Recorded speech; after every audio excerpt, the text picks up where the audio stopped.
Thank you for tuning into The Real Storytellers. This space was created to allow you to meet some real ones, those engaging in racial and social justice work, and to allow you to cultivate your own journey.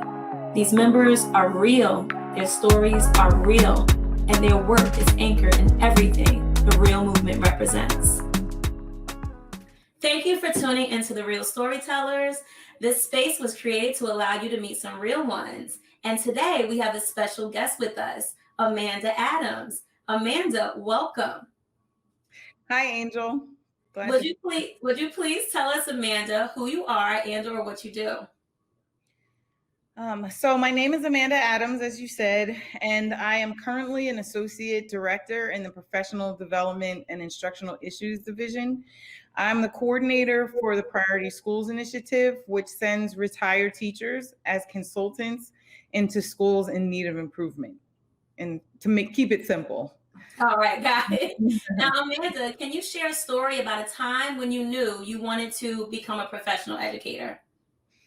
Yeah, so I went to the University of Virginia, and I went there as thinking I was going to be a business major, and that didn't work out so well for me. With economics, I was convinced that wasn't the way. And as I was trying to think of ways for me to be engaged and kind of build up my college resume, I started volunteering through the Madison House, which is basically it's an umbrella organization with different volunteer opportunities. And I was in the booster program, and which allowed me to volunteer at Head Start in Charlottesville, in the surrounding town around the university. And let's just say that my heart was full being in there with those, not just because they were adorable little children, but the Head Start program was an eye-opening experience to what education could be, what early childhood education could be. I mean, you go, they have 3 and 4-year-olds having family-style meals for breakfast and lunch. They are intentional about fine motor time, gross motor time, going outside, language development. But not just that, it was there that I witnessed parents, in a side room having an eye exam, or being counseled. So it was like the epitome of what a community school could look like for little people. So I eventually became the program director for that volunteer program. And I was on my mental pathway to becoming a professional educator at that point. Wonderful. So it seems you went alternate route. So I didn't. So I majored in psychology. Okay. I came home and I not volunteered. I worked at the Goddard School, so a private daycare, and while I worked on my teaching certification. So awesome. Yeah, I did end up getting certified in New Jersey. Wow, our stories are kind of similar because I went to college for business and economics, and I remember getting to a point was like, I don't know if this is really for me. And then I started interning with a nonprofit as well. And I work with children in a different capacity. They had cancer and sickle cell, but just in working with them, I realized how easy it was for me to connect with children and families. And I found out not too soon after graduating college, I was pregnant with my son. And naturally, I had friends who were educators, and I was like, how do you go about, becoming a teacher? Because I think this is going to fit the lifestyle I need to raise my child. And that's how I got into education. So it's so funny when I hear people's stories and I see how similar some of them are in ways and how we all got to where we are today. So thank you for sharing that. Now, Amanda, in your work as an educator, can you share a story about the moment you became aware that racial equity is critical to our work? So it's interesting as I've been thinking about that question. I'm not really sure where it began because as I just shared, I was volunteering at Head Start, right? And it was clear that was a program that supported Black and brown children, particularly poor Black and brown children in surrounding Charlottesville. So I definitely saw that as free public education for kids, and that was supporting them at the highest level. So that was kind of what I wrapped my head around as what education is and necessary for our kids. So I'll just very quickly give you a little context. I was adopted and raised by white parents, but I always knew that I was a Black little girl, mostly because of this, right? There's no difference in my hair and the texture of my hair. And I oftentimes tell my race journey around my hair journey because it was a part of me that kind of always reminded me of who I was as I was trying to figure out what that meant at a deeper level. When I went to the University of Virginia, although it's a predominantly white institution, there was a large population of Black students there. And that's where I really learned about myself. I was around other Black students who went to private school or, was the one or only or a few, in their school, in their class, in a program or whatever. And that was kind of my life. And it was, that community gave me permission to be from my background and also be grounded in my Blackness, right? Which I know, again, it was University of Virginia. It wasn't like Howard or Hampton or anything like that. But I was reading poetry, literature, learning about Black art, learning about Africa, just music. It was jazz. That's why I took a history of jazz class. I was just steeped in this. So connecting to Head Start was, I didn't realize it at the time, but it was it happened at a critical moment in my own racial consciousness. So that when I came back to New Jersey, I wanted to be with Black and brown kids. And I was hired originally in Orange. So after I got my teaching certification, I was hired in Orange, New Jersey, where I taught for 3 or 4 years before I went to East Orange, where I spent the rest of my career. And I was teaching kindergarten because my experience was with little people. I was teaching kindergarten, and I was in an annex. So it was beautiful because it was a new addition to this older school. And so I had everything that I needed. And I was just in love with all of these children. Some who looked like me, some were darker, some who, all Caribbean, African. It was this beautiful mecca for me. Again, in coming out of college, kind of this new racial consciousness for myself. But also having my background, I realized that where I went to school, I grew up in West Orange. It's racially diverse there. Yes. And so, in my education, I had everything that I needed. There were no questions about that, right? Black, white, or whomever, we had the same education. So when I was in Orange, that's when I started to think why is there this supposed achievement gap? And I knew it wasn't the students because I saw their brilliance even at 4, 5, 6 years old, right? I knew it wasn't the parents because I saw committed parents who showed up every day asking questions about their children and how they were doing, who stayed connected to me personally and to the school in general. So at a very early point in my career, I was kind of very interested in the systems. What are the systems that are preventing these students to show up on paper the same way, the students in just West Orange, the next town over, were showing up on paper. And so I became part of the school planning and management team. At that time, we had a whole school reform model. We had the Comer model there. And part of that planning and management team is where I learned more about how schools run and the different things to think about that make a difference in school funding and what types of programs we have. So eventually, fast forward 3 years, I end up in East Orange, and I still had the same questions. I was in a really old building, same similar population of students. Orange. Right. And so parents coming in, question, married couples, some single parents, some younger parents, some grandparents, right? We had it all. Everyone cared about their kids, all of them. So that all of these stereotypes that you hear about out in the world they were colliding for me in my professional career. And I even wrote to the superintendent at the time, Dr. Gloria Scott. She was the assistant superintendent of curriculum and instruction. I wrote her and asked her, how come we don't have like a consistent curriculum that mirrors one in the suburb, like neighboring West Orange? I don't understand why it seems like we're constantly trying to figure out how to teach our kids. Yes. Right? New reading programs all the time, new technology programs. We're spending money on why are, administrators being shuffled around? Why don't we have clubs and it's like there are clear models, right?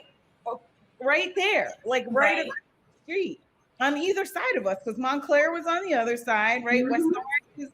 So I didn't understand. And she did not give me an acceptable answer, which was pretty much like, you have A, B, and C programs, which should be working well for you and your students, kind of like keep it moving.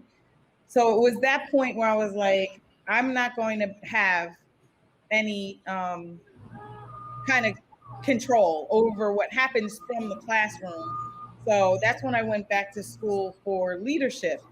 But as you and I both know, principals really don't have much power, especially like East Orange either, right? Right. So being connected, I don't know if it's weird, but even before the real movement, being connected to NJEA gave me a sense of empowerment to shift the way educators think about their work, and the way even administrators think about their work from more of a systems level. And that was through that Priority Schools initiative. And so even though it was a school improvement model, it was introduced to me as, we have to improve instruction, right? We have to focus on individual teachers and improve instruction. And because of all my history of working in urban education for so long, I knew that was not enough. What we are going to do is blame the teachers for this systemic oppression that's happening. And my predecessor was a white woman, and she didn't believe that it was possible to make the systemic change that was necessary to improve. So it was almost like, take the easier road, focus on these teachers, you'll be fine. That ate away at my soul. I always knew deep down inside that all of these Black and brown faces in every building that I go into, every street that I walk down, my own family, matters. And I'm not going to stop until we can fix whatever the problem is. And as you and I both know, systemic issues are complex. They're really complicated. And maybe in a different interview, we could talk about my ideas on what to do about that. But yeah, so working for NJEA has really given me a broader perspective on what the different wheels are that are turning in the systems that kind of prevent success in our urban school districts. And I won't stop until I can figure out how to help them, and then we can help everybody else. Right? Right. Mm-hmm. Absolutely. I love that you shared that, especially when you talked about why urban districts are performing the way they do, and how you recognize it's not an issue necessarily with the kids or the teachers or even the parents, but as you said, a systemic issue. And I've had very similar conversations with leadership about why we are always using our students as guinea pigs. And it seems like every 2-3 years, we're changing textbooks, we're changing curriculum, we're changing leaders in positions of supervisory, or even, like you said, the administrators of the school. And all those changes mean that people now have to start from the bottom and learn something new. So they never get to become experts at anything. And our students never get to become experts at knowing what to expect either, because things are constantly changing. And in a way, honestly, Amanda, I also feel like it's designed, the system in urban districts, to be that way. And I don't even think the leadership realizes that at the top, that these companies are actually playing them, because they're just constantly selling them something they think is going to work, rather than allowing them to get some real consistency. And the fact, like you said, we have West Orange and South Orange, neighboring districts like East Orange and North, they have districts to look to and say, this has been working for decades. Why can't you have a conversation with them and figure out what to do to keep things consistent? And the unfortunate part is, it's not even that East Orange does things as a district. There's disparities from school to school in teaching the same thing. So there's administrators who decide, I'm just going to abandon this curriculum. We're not doing that. We're going to do this. And so you get kids who are siblings or cousins in the same families and households who are in the same grade learning different things, all because there is no real consistency. And we really do have to stop that, especially in our urban districts. I agree. I get requests on a regular basis from curriculum like programs, and I share all the time that I am not comfortable making recommendations, especially into urban school districts, without certain criteria, because I am anti-poverty. I call them poverty pimps. And there's usually additional funding that goes into those communities, and it's for a reason. And that's why a district like East Orange can have so many programs go through, because it's so easy to get the new shiny thing, because these organizations, these companies know that there's funding for it. Right. And so that's another whole level of stuff we could get into. I know. I know. All right, so we'll turn gears a little bit. So Amanda, can you describe your relationship with the Real movement? Yes. So I have a relationship with Gabe Tanglau that started actually in our apprentice. So working together in through the apprentice program. So when the current NJEA HR director was hired, he was responsible for the apprentice program, and he invited a few of us to kind of plan how to improve the apprentice program. And right away we clicked. Like, I saw him, he was super smart, a ton of ideas, and I was like, okay, like who is this young buck? Where did he come from? So we slowly started to talk about different things, and our conversations were generally rooted in justice-centered, topics. And as we and so moving through our conversations, I definitely talked to him a lot about becoming staff at NJEA. So there was some hesitancy on his part, because he was a true believer in being an educator, grassroots, staying connected to his students. And I said, but think about the impact, the way that you think about the impact that you can have at the state level if we could work together to develop like something, a universal language, right? Understanding, whatever was coming from him, right? It was just like constantly, like he was like blowing my mind with these ideas. And I was like, no, we definitely need you here. I understand why you want to stay there, right, but how you think doesn't exist here, right? So we need our union to become anti-racist and have a deeper understanding of how to support our members of color and help them then support our students across the board. And not just support our members of color, right? It's really building this a broader understanding. And the way that Gabe approaches the work, he has been able to have conversations with people in a way that invites them in, right? And so when you call people into a conversation, then people are willing to listen, and that's the first step in shifting the way people think. Absolutely. And, yeah. So we got him. I conned him. He got hired. And then so when the Real movement started, so our conversations kind of continued, and they were like tangled knots, right? We're just like ironing out all these like possibilities. And I walked into his office one day, and he had what's now the Real landscape, right? It's that map that we've seen. Yes. Was on his wall. And I just like walked in there and was like, what is this? Yeah. Like, who are you? Where did this come from? And so he talked me through it, and I was like, yes, we need all of this. We need this. We need to do this. Make this happen, and let me know how I can help you. And it was funny because Steve Swetsky, our executive director of NJEA, did the same thing. He didn't say anything, but he was like frozen, staring at the wall. And he was like, I could see the wheels turn. I just left Gabe's office. I was like, I'm going to let them have that moment because something's about to happen. So fast forward to George Floyd's untimely death, and him and Gabe kind of being called to do something, right?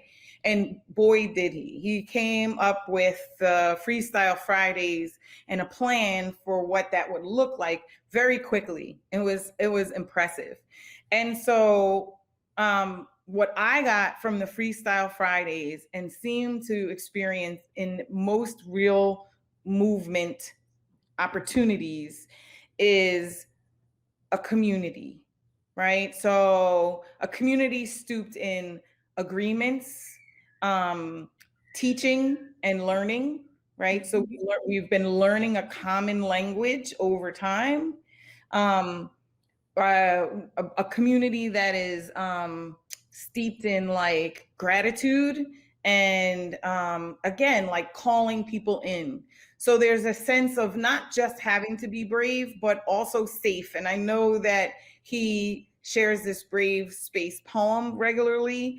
But I definitely feel that the way that people are called in and people's voices are invited to share out around a variety of topics, people feel not just brave, but also safe in those spaces.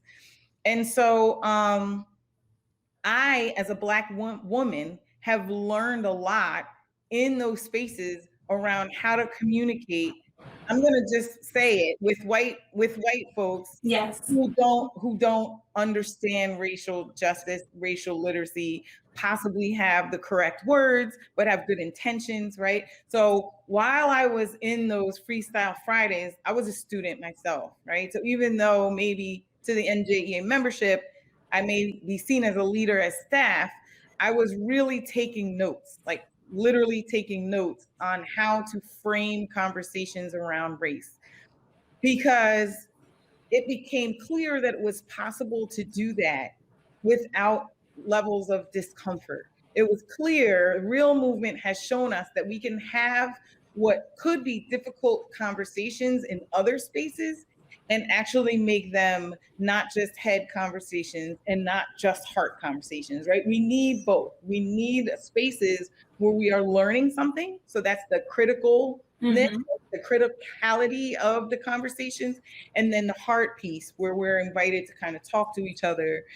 You know, if we were in the same room, we'd be shoulder to shoulder, we'd be in a circle. And somehow virtually that sense of community has been built during a pandemic, right? yes. With racial uprisings around the country, there are these pockets of peace around racial literacy. Like, who would think that right now we would have these pockets of peace where we could talk about elements of racial literacy, equity, and affirmation in multi-ethnic, multiracial, spaces and conversations. So I talk to Gabe all the time about how important this work is to keep it going, Yeah, I could talk about it. Well, I agree with everything you said. As a Black woman myself, I've gone into these real movement spaces and been given the opportunity to, one, learn this common language, and two, feel safe and brave enough to be my authentic self and share stories about things that have impacted my life when it comes to racial and social justice, and then be willing to hear people of other races share theirs as well, and be able to kind of talk through those experiences, not judging. And I think that's what the real movement space does. We're not in there to tell someone they're right or wrong, but to hear their experiences and talk about what we're getting from it and how maybe they could have looked at that a different way or dealt with that a different way, where we're sharing strategies and how they can go back and have conversations with their colleagues and their family members, or even how maybe they could have done something differently if they asked for that. So it absolutely has created that space, and not just for them, but also for us. Because I think sometimes as Black and Brown people, people who are white think we always have the answers and we know everything centered around racial and social justice. But even that is false because we're lifelong learners and we're learning as well because we don't know everything. And so we're all learning together.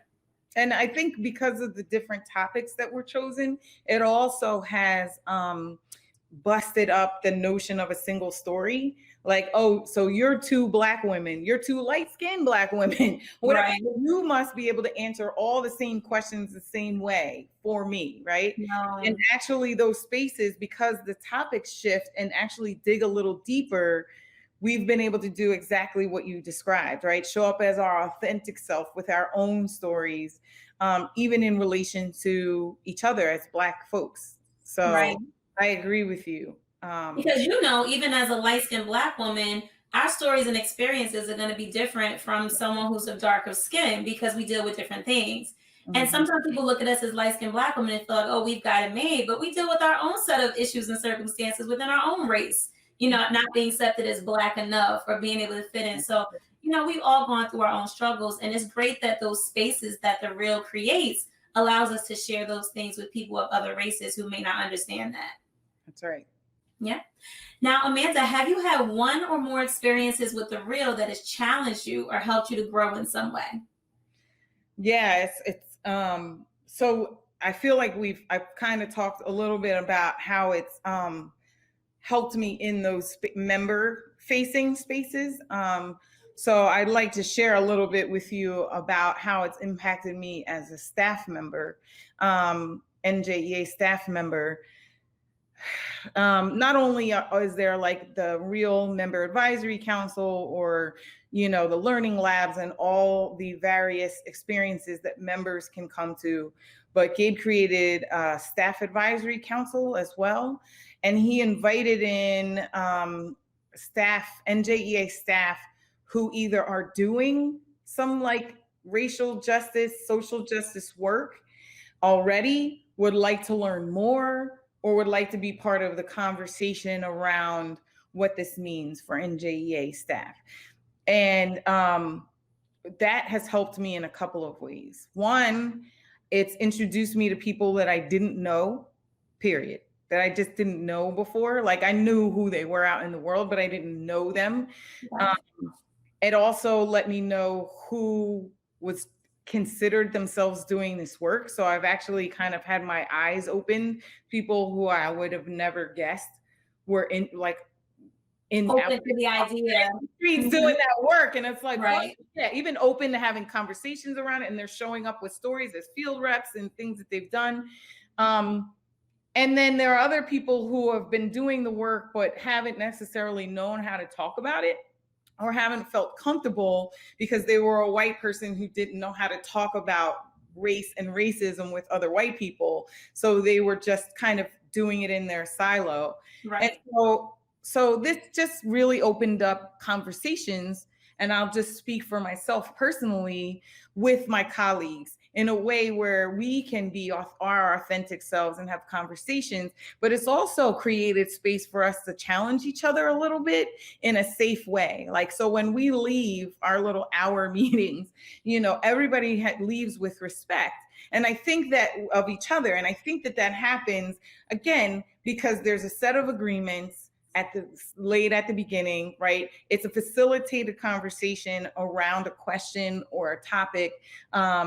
And we are constantly reminded that we are all here for the same reason, right? And that we are at different levels in our journey. We're at different places in our journey, but by coming together, we can grow. And that's been really helpful, because there can be times that it feels very lonely as one of a few Black staff members. So at NJEA, most of our Black staff are secretaries, or what we call associate staff. And unfortunately, that's one of the things that's slowly changing, but there is like a stratosphere where pro staff which are certificated, right, staff, are just like ESPs and certificated teachers, right? They're sometimes, and so there is work being done to try to level that playing field. But as a pro staff, as being one of a few, again, it can feel very lonely, and you don't always know who to trust to be yourself. And so this staff advisory council has given me a window, it's given me a community, it's given me a tribe to kind of lean into to do this work, to know who to call on when I need help, in a different way than before it existed. And I think that it's done the same thing for me with some of our members as well, right? It opens it up so that we're not just making assumptions that it's just Black folks, Black and brown folks who are interested in doing this work. But that's what I really like about the real space, is that it's so diverse and we're all kind of learning through it together. Absolutely. And I think that's important, to have people who you can go to and share your successes, but also share your struggles, and be able to be yourself 100%. Yeah. And so you want to know who those people are that you can trust and have certain conversations with, because it is very difficult to feel alone in spaces dealing with so much, especially things centered around racial and social justice. So I'm glad that you're getting that opportunity. And I feel like even through the Reel, I've gotten more of that opportunity as well with some of my NJEA colleagues, because it is difficult to have certain conversations, and it can feel, like you said, very lonely. So continue to push that at the staff level, because I'm coming. Yes. I need you to make space. I'm just going to put it out there in the universe. I'm coming. I love it. Yeah. Great. So Amanda, talking about the future. Now, in thinking of the future, what does it look like, and how does the Reel movement influence that future? Yeah. So in conversation, I feel like this interview is unfair because Gabe and I talk so much, like that we have a personal relationship that I feel like I have an insider, perspective. Share. But one of the things that I would love to see come from Reel is it move from state level trainings and workshops down to the ground, right? Become more boots on the ground. And we've been in a lot of conversation around how to help that, make that happen, and transition from, again, kind of a staff-led training and organizing to more of like a member, to put that member action committee or council, whatever he calls it, into like motion, right? So that there are tools, right? And not necessarily a toolkit, but with this common understanding around language now, how to set agreements and norms, maybe even how to design like discussion questions and hold space with and for other members, that we can start to shift the way people think around conversations around race, so they feel more normal, more comfortable. There are often requests for support out in the field in our locals, to help, and it's usually to help in difficult situations. Right? And so I would love to see a proactive way to get in front of that. So rather than just waiting for a negative situation to happen between two members or between a member and a student, to actually offer almost like, I have to call it a toolkit because it's hard to describe, but a set of opportunities, to keep it as broad as I can, a set of opportunities, right? This like lightest structure possible that we can offer our members to do this work in their locals, to say, I got this, I know who my crew is in my local. We're going to come together. We're going to talk about this. And then we're going to invite people in, whether it's building based, local based, county based, before there's a problem, right? Before there's a racist incident. Right.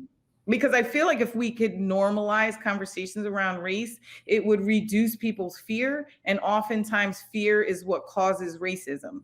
in this day and age, right? It's that ignorance, it's that unknown. So if we can normalize a conversation where people feel comfortable, I don't know about you, but oftentimes I hear my white friends or folks that I know tell me that they want to do this work, but they don't know what to say. It's always like, I don't know what to say. So if we can help normalize these conversations where people feel comfortable with what to say, it'll minimize levels of fear. And then we can start to come together, right, as a community, and we can start to not necessarily have to focus on race, where we can then focus on some of the other structural issues that we started talking about at the beginning of this conversation. Yeah. That's what it's about, right? That's where the real change is going to come. But we can't get those things changed until we shift the way people think about race, period.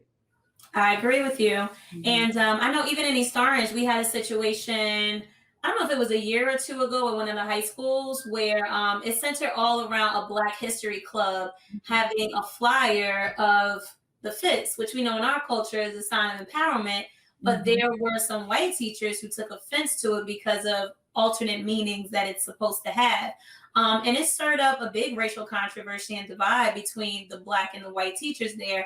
And it was never really appropriately handled. So to have real subcommittees or groups in the locals or something, I don't know what we would call them, but I can absolutely see how having trained staff members, teacher to teacher, be able to go in and kind of remedy those situations that happen would be great, because we wouldn't need to call people in from the state level. And then those teachers can do trainings and hold real sessions of their own at the local level. And I think that would be absolutely amazing, because the people that we can't reach right now on a broader perspective, people in their locals may be able to reach that we can't. And hopefully through word of mouth, we get more and more people involved in this work. And as you said, building common language around things, common understandings, will have people being more willing to be open and real and honest about whatever their experiences are, to bring them not to the other side, but bring them to a place where there's some type of common ground. Because I think that's important, is that we all have the same understanding of what the world should be and what the world should look like, and that it doesn't have to be one way. And the fact of the matter is, sometimes we're taught things, or we grow up believing certain things that aren't necessarily true, but it's the way that we believe because it's just the norm for us. So I think those subcommittees at the ground level, as you're talking about, would make a major difference in the state of New Jersey. And then hopefully we can even branch it out some point to, different states and have them do the work as well. Because we know NJEA is doing work all over the place as well. So if we can partner with them and give them some type of real movement to take into their states, I can't imagine, the differences that we'll be able to make. Agreed. All right. Now, Amanda, if you had to create a hashtag for your work, what would that hashtag be? Wow. Okay. So I am horrible at this, at hashtag and the whole social media thing. So you just put me on the spot. And being that it's like, so hashtag, like being that it's already called the real movement is like, because I always feel like trying to, that whole authentic self, the real work, hashtag the real work comes to mind, but it sounds corny because it's called the real movement. No, but no one has said that. Honestly, so you can say the real work. The real work. We are doing the real work, so I think that's pretty good. Okay. Right. Thanks, Angel. So we'll stick with that one, the real work. And not just the real work as a community, but even the real work within ourselves. Because you got to do your own work and be able to be who you authentically are, and be able to share what you authentically feel and think in order to really connect with others and get to a common humanity. Yes. That's what racial and social justice is all about. It's just coming to a common understanding of what humanity is, period. Yes. And that's doing your real work. Yeah, thank you for that. You just made the answer so much cooler than sorry. I got you. Okay, so there are some stems that I'd like you to complete, so indulge us with your thoughts. The first one, an important change I've observed is a sense of community, a sense of community built around a common language and safety, a sense of safety. I love that because that's what the real movement is. It essentially centers around all of that. Mhm. So I love it. The second one, keeping me up at night is. Ooh. So I'm going to be honest with you. Keeping me up at night is how to have the most impact, right? So how do we move from like awareness into deep change? Even in my personal work, trying to shift from just showing up into spaces and offering PD to how do we support locals and our members around organizing for the deeper change that they're really looking for. What keeps me up at night is how to change the systems that have been so deeply rooted in this country and especially in New Jersey. We tend to fly under the radar because we're a northern state, but we are also one of the most segregated school systems in the country. And we are segregated not only by race, but by class, even worse. And that's really what keeps me up at night. And it's interesting that you shared that because I grew up in Orange, New Jersey, and as you were referencing Orange earlier, I was like, I know she's talking about Lincoln Avenue School most likely because they had the addition. It wasn't Lincoln Avenue. It was Haywood Avenue School, and I Haywood. Okay. think I'm older than you think I am. So, well, with me growing up in Orange, though, I just thought about how, Orange wasn't the wealthiest town, and then East Orange was very comparable to Orange, Yeah. but how we could go a few blocks away and West Orange have so many more resources, look so much more beautiful aesthetically. And then going in the other direction, you had South Orange on the other end that was just as comparable, was comparable to West Orange, Yeah. but a matter of literal blocks and feet separated what your towns look like and the resources you were able to get being in those towns, whether it be access to summer programs or city pools and all those things. So it absolutely is mind-boggling to me how you can have neighboring towns be so different and how there's not some type of support or common thread where they're working together to make that difference, a little bbit less to bridge the gap. So we clearly have some work to do, We do. in many of our communities in New Jersey. I'm sorry. And one of the things, something else, part of that, of what keeps me up at night around that is that those systems are perpetuated by Black and Brown professionals, essentially.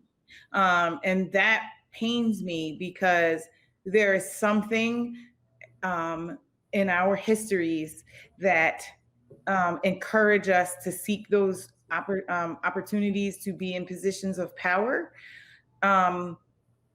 and without having the ability, A, to see the change that's needed, B, to be able to have enough power within ourselves and within in the communities as a collective to change the system.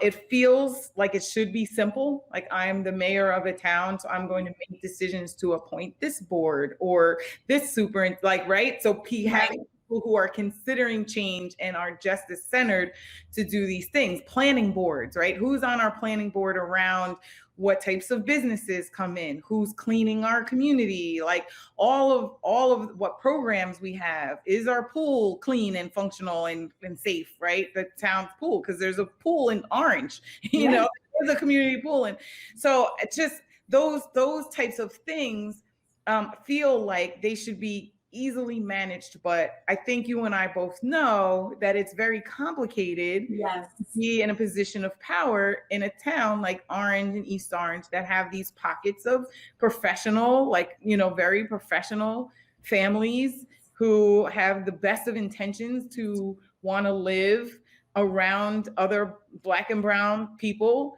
who are making the choice to stay in those communities, and for whatever reason it's that system that was designed to do exactly what it's doing it hasn't been broken yet, right? So what is it that's preventing us from doing better for our own people. And I don't, this isn't a shame and blame comment, because I know it has to be more complicated than what I think, right? It has to be.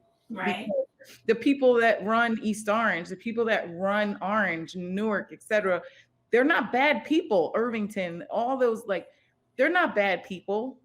So what is it that doesn't allow us to kind of break free into a different way of running our communities? Newark is a little more complex. It's right, because yeah, but like Irvington, right? Irvington, East Orange, Orange, those smaller towns that are kind of surrounding Newark.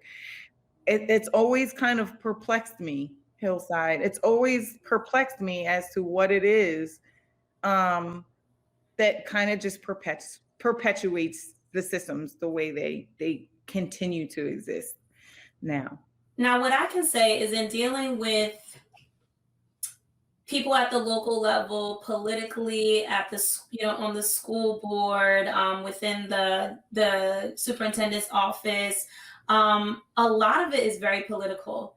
And the truth of the matter is, some people come in with the best intentions to change things, but they realize at some point, if they don't fall in line with what's expected of them or the status quo, they'll be out of there in a minute. Right. So some of them, I think, subconsciously make a decision that I'm going to fall in line and do what's expected of me. And maybe, with a little time, or, with some change, I'll be able to implement my ideas, or I'll be able to do this or do that. But then too often they become comfortable with behaving in that way.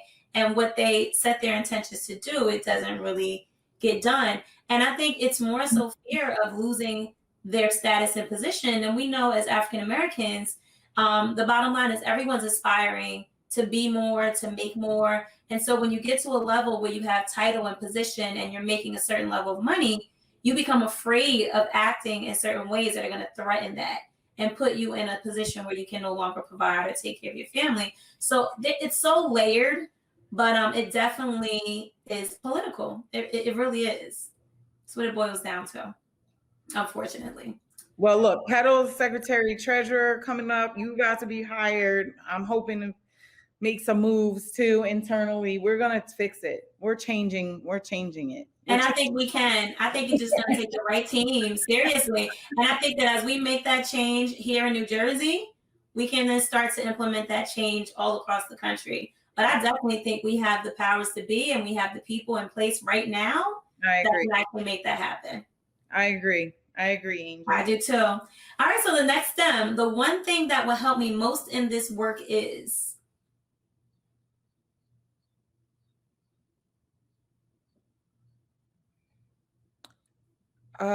So this is going to sound very self-centered, but health and well-being. No, that's not self-centered at all, because you have to be okay first, right, before you can do this work. That's real. So through my work with the Priority Schools Initiative, I was introduced to Dave Ellis, and he is a master trainer around ACEs, adverse childhood experiences, and it's through my relationship with him that I have now become one myself, master trainer around in ACEs, understanding trauma. And it's so interrelated into racial justice and social justice. And more, I think we now see, even on social media or whatever, that self-care is like a part of the revolution, and that we as a community, it's not just self-care, but collective care and help and our health and well-being. So experiencing racism is traumatic, and it impacts our overall health and well-being. Understanding all the systems, the systemic oppression and racism that exists in the world perpetuates all these different systems that exude racism down, whether it's education, whether it's the health, right? The health field, medical field, whether it's our foster care system, housing, etc. Wage gaps, etc. The carceral system, all of that is traumatic. And if we aren't fully aware as activists, right, as people who are committed to doing this hashtag the real work, then we won't last. We will not survive. And so we not only need to be committed in coming together around the fight, but we also have to be committed to taking walks together, to pausing to take deep breaths together, right? To close our eyes, to reflect together, to eat healthy together when we come together, when we finally get to come together in spaces. All of those things are part of the real work. And I think what this pandemic has taught me is that without that mental health and overall physical health, we can't sustain the work. I absolutely agree with you. I couldn't say it any better. Absolutely agree with you. Now, I'd like to get your response to this last question. What's real? So please complete this STEM. Real is. Real is authenticity, is being true to yourself. It's always staying on the side of right, no matter how much pushback you get to it, right? So it's believing in facts. It's believing in the truth. It's telling the truth. It's reading. The real is reading, right? It's learning. It's paying homage to our ancestors, to those who came before us and actually have been doing this work. I recently read a book by Angela White Davis that blew my mind. It was a collection of her speeches. And the fact that she is still speaking, still invested in liberation, Black liberation, Palestinian liberation to this day. We don't talk about her often enough, right? We are not teaching our children enough and around Black Panthers and maybe some historical figures that aren't taught in textbooks. That there's so many, right? Mm-hmm. Especially Black women. There are. But you know why? Because the system criminalized them so that it doesn't make it seem okay. Because in some people's minds, we're teaching our children how to be rebels and to be people who break the law. But the truth is, they were truth seekers who were willing to get justice by any means necessary. That's right. And that's the truth of the matter. Yes. Well said. Yes. Yep.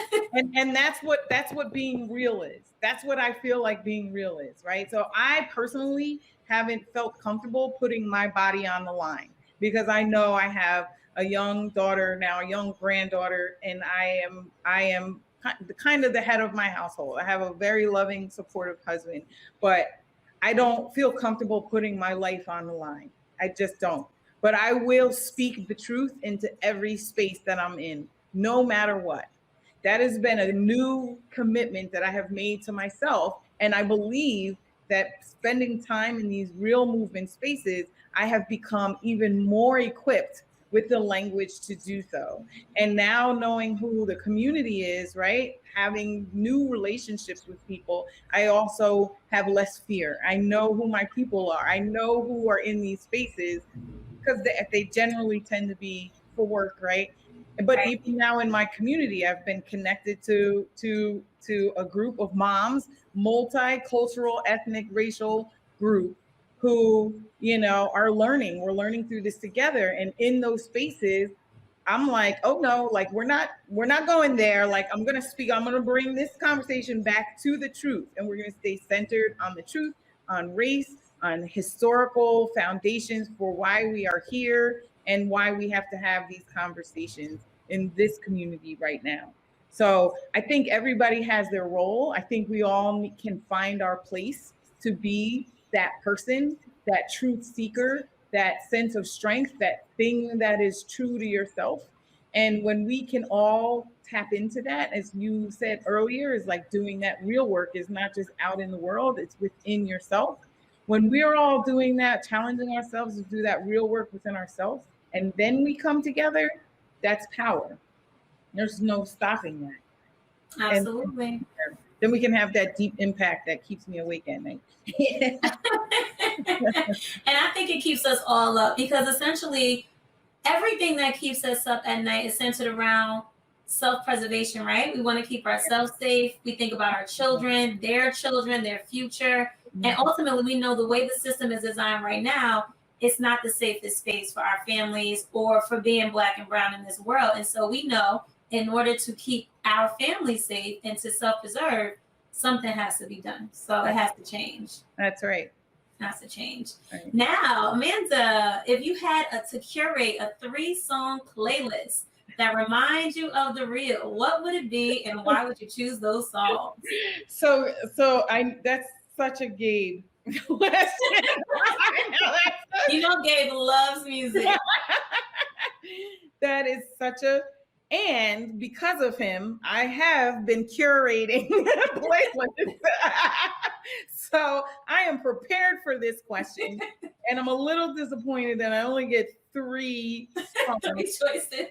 But I will say that there are a few that stand out. So let me just get to, so one of them is the song Courageous by Common on his newest album. I feel like that was one of the songs that started getting played early on in the real movement, and it was like that album was the soundtrack of my summer. I listened to it from beginning, the intro to the outro. I love that song. There is a song called Freedom by Pharrell Williams. There's one by Beyonce, which I also love. I love that. Beyonce is so Black Parade is probably my third. So Freedom by Pharrell is number 2. He's basically screaming the word freedom over and over again, but the beat is real catchy. It keeps you moving. It's kind of a reminder of like joy and justice. And then Black Parade, I love because the Queen Bee has like evolved. I believe once she became a mom, her music shifted to be much more conscious. Her and Jay, even the Carters, like that whole like power couple, like building, something for my Black family just has resonated with me. And so for me as a Black woman, Black Parade has become kind of my own personal kind of mantra, right? Is like, I'm proud, like I've been Black. That's why they hate me. You know what I mean? Like I've been coming up, like look at the ancestors on my walls. Behind me is my beautiful Black daughter who's in the Navy on the wall. You can't see that close, but like, I have a beautiful brown, chocolatey brown little girl with locks, like I'm proud of that. I'm proud of my husband. I'm proud of this, I'm proud of being part of the real movement. I'm proud of being able to talk to you, Angel, who's like, who has been raising your son since you were very young, making moves, establishing yourself, to do great in this world, in your local, and at the NEA level. Like, I'm just so proud of being Black in this moment, more probably than ever before in my life. So Black Parade is number 3. That's it. I love it. And it's so true. Right in this moment, I think I'm the most proud of being Black as well. Mm-hmm. And it's crazy that it comes after a time of so much pain and so much turmoil, but everything about being Black just represents strength and power. And it just shows that we truly can rise above anything, considering what we came from as we were brought to this country. So we know anything is possible. And I don't know, I'm just smiling right now, all the possibilities, just thinking about what's to come. So I know you can understand and relate. Absolutely. We're just going to sit back and watch it all happen. That's right. That's it. Right. Now, in 1 minute or less, can you tell me why the real movement is vital right now? The real movement is vital right now because people are paying attention, right? Everyone is paying attention. So this is the opportunity this is our opportunity. This is the real movement's opportunity to engage people who may not have been open even 2-3 years ago. So since the hook is in, the real movement has to keep going. You gave me 1 or 2 minutes, so I feel pressure. But yeah, I just feel like, right, we're in this bed, this garden right now. The soil is nutrient rich. So we need to take advantage of that, plant these seeds and watch it grow. I agree. Everybody's ready. They see that there's this is the time for change, and they got to see firsthand just how detrimental racism is in this country firsthand. Just a year ago today, when George Floyd was murdered in front of all of our eyes on national TV. So there's no better time than now. So, Amanda, do you have any final thoughts that you would like to offer to the audience? Just to stay true to yourself, to believe that we can make a difference, we can make a change. That even when things seem like they're at their hardest, like we're hitting a wall, as long as we continue to look to each other and that we forgive each other, that we call each other in, we will take steps to see the world that we want, right? To see the changes that we want to see, one step at a time. But we can't do it alone. We have to keep looking to each other. We have to do that work, that self work. You have to be honest with yourself on where you are, because when it comes down to it, you know, how you receive conversations around race is up to you, right? And so I could talk on and on and on about all the different components of what I like to say, but I just want people to feel good about being themselves and having these conversations and connecting with people, because it's all about love, honestly, right? We have to learn how to love each other. Racism is literally based on the color of our skin, which to me feels like the stupidest thing ever. So, love yourself and you'll learn how to love everyone else. Absolutely. I couldn't have said it better. That was a great way to end everything. Well, Amanda, I want to thank you for blessing us with your presence, your knowledge, your experience. We appreciate you and the work that you do. So please continue making those major changes at the state level in your staff position. And to our audience, to learn more about the Real Movement, visit our website, real.njea.org. And until next time, peace out, everybody. Peace.